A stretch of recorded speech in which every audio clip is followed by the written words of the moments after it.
I'm not a quitter, and I am obscenely stubborn. Contrite yet combative, apologetic while argumentative, Drew Morrison is a contradiction, a charming man with unshakable problems. It baffles my mind. It's very disappointing. Complete ripoff for them, to be honest. In September, we revealed Morrison's failed payment to a breast cancer charity, giving them $0 despite promising the proceeds of all sales. I don't remember one where it said all proceeds, but if it did, as I said, then that's a mistake then. Morrison bristled at the suggestion partygoers were duped and said expenses had to be paid before charities. The event was in May.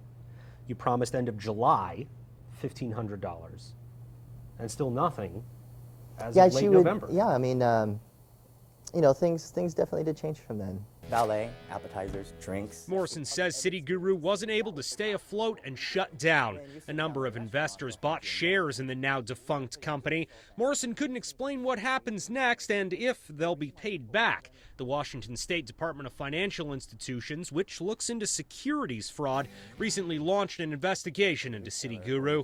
Morrison had no knowledge of that, but did address the problems with his previous company, Path Investments. It's just one of those that it's a company that kind of went somewhere and then just didn't. The Arizona-based foreclosure business went belly up too.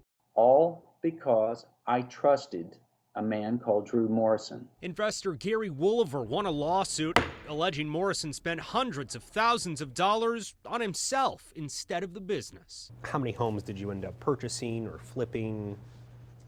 I don't know. Under Path, I really don't know. Records from the lawsuit expose wild charges by Morrison, who admitted he was the only one with access to Path's business accounts. Can we track what pennies is whose and what it went to? No, we can't. And that's also why... that's what bank statements literally are for.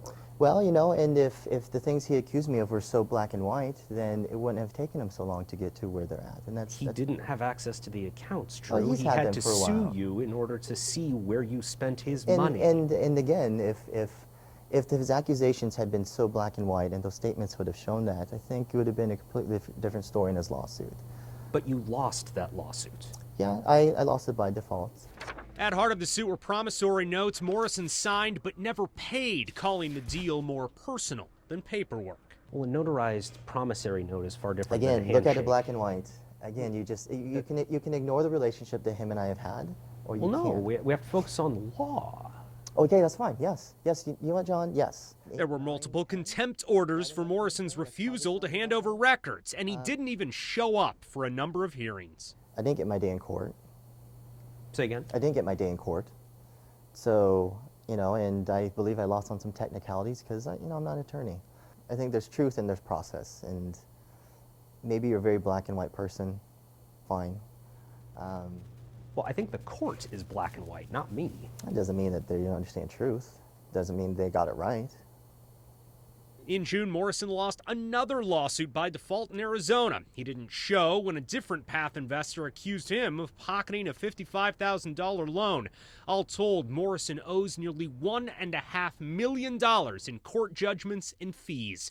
For his investors, we did get one important answer. I kind of thought that it wasn't my fault, but when I look back at it, Whose fault was it? it's mine.